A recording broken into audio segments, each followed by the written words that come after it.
You're a car guy. We're going to show you how to do the brakes on a 2012 Ford Fiesta. This is an SES model. It should work for any of the Ford Fiestas. Pretty simple. We're going to do front brakes and rotors. First thing we're going to do is we've got the vehicle jacked up and we've got it secured on a jack stand. And now we'll take off the 4 nuts, lug nuts. Those are 19 millimeters.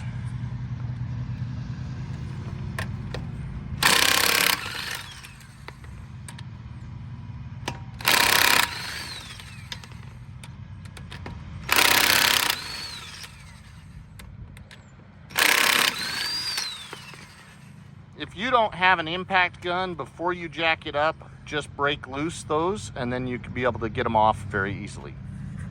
Sometimes once you have the lug nuts off, the tire will not want to come off. When it doesn't, give it some firm kicks, top and bottom, with the flat of your foot, and that'll help to knock it loose.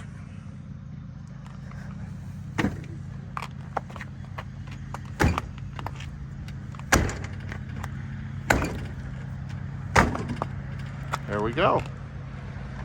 All right, the next thing we're gonna need to do is remove the brake caliper.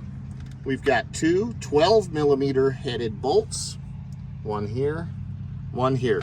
We'll take those out and we'll be able to move the caliper up out of our way. I can just set it right here so it doesn't have any strain on the brake hose that's feeding it. Yeah. I thought you pointed to that one.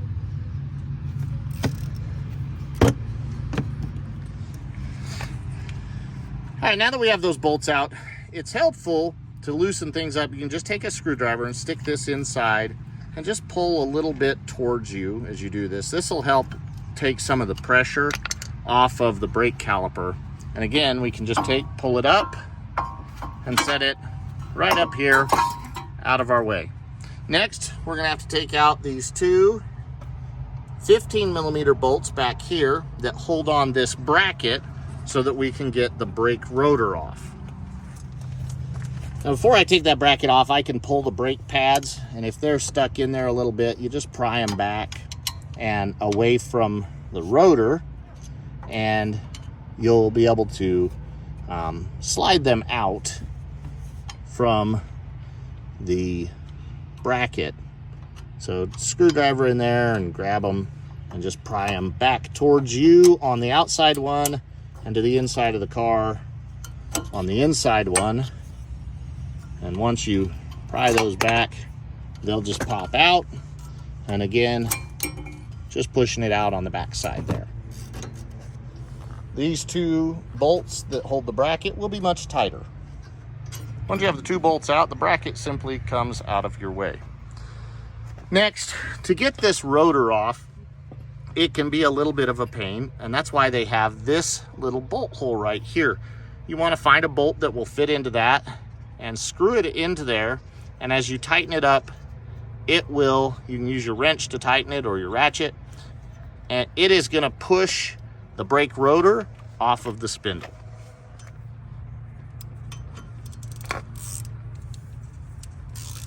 See how the rotor is now moving out. Now, you don't want to go too far, so we'll stop about there, because if I go too far, it's going to bind up as it just pushes on one side. Some brands will have holes on both sides, so I can put 2 bolts and push evenly.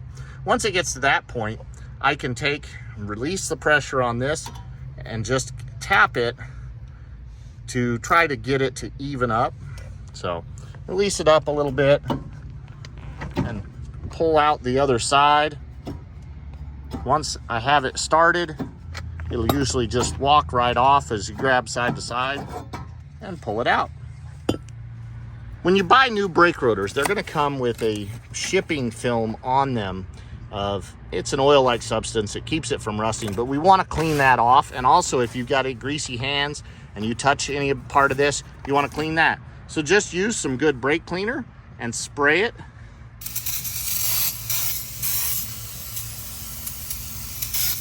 To get that film off. That'll dry. You want to do both sides, front and back.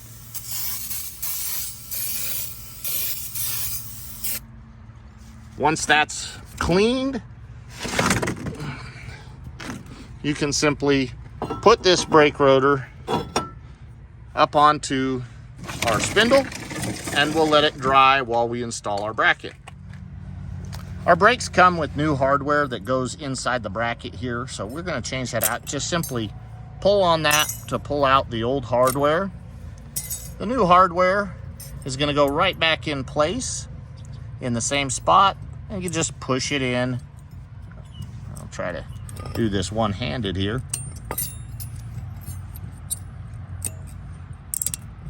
Just push it right back into place where the old hardware came out of. Don't forget to do both sides.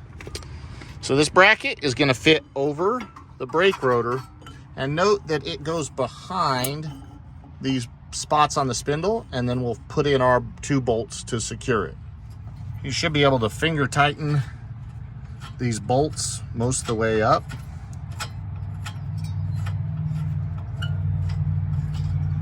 And then torque them.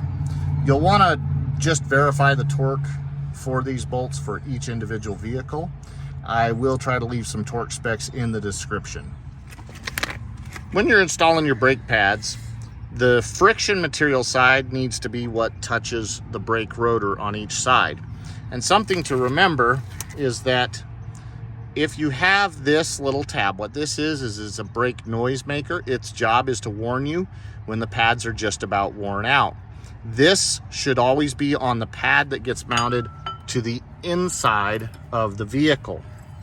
Now, when you're installing these, and it's going to be easier to show you on the outside, take your pad and align it at an angle coming down into these brackets right here, and push down and then over as you're going in. That's going to allow it to line up, and then push it all the way tight up against the brake rotor. Do that front and back. Notice friction material is to the inside, touching the rotor.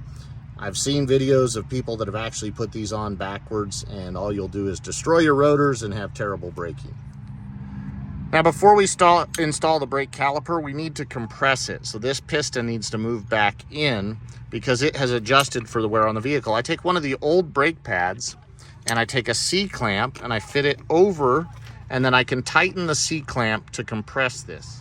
So you can see, using the C-clamp, I can tighten this up. And they make caliper compressing tools, but this is something that most people tend to have a C-clamp laying around, and if you don't want to buy a specialty tool, you use a C-clamp and you push that piston right back into place.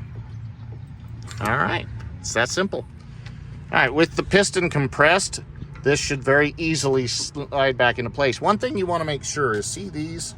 These should move in and out freely. These are where your caliper mounts, and they allow it to adjust. If one of those is frozen, you'll want to fix that if it doesn't move in and out easily, and it'll cause uneven wear on your brakes. Get your caliper in place, and then we'll install the 2 bolts with 12mm heads to mount the caliper.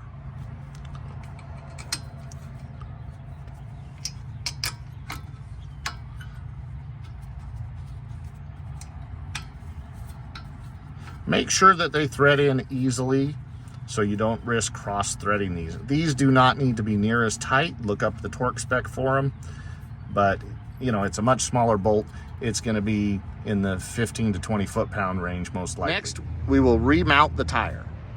Once we have the tire remounted, we want to tighten the bolts up to where they're snug. I don't necessarily want to torque them. I'm going to lower the vehicle back down onto the ground to actually torque them. But I'm going to make sure they're snug.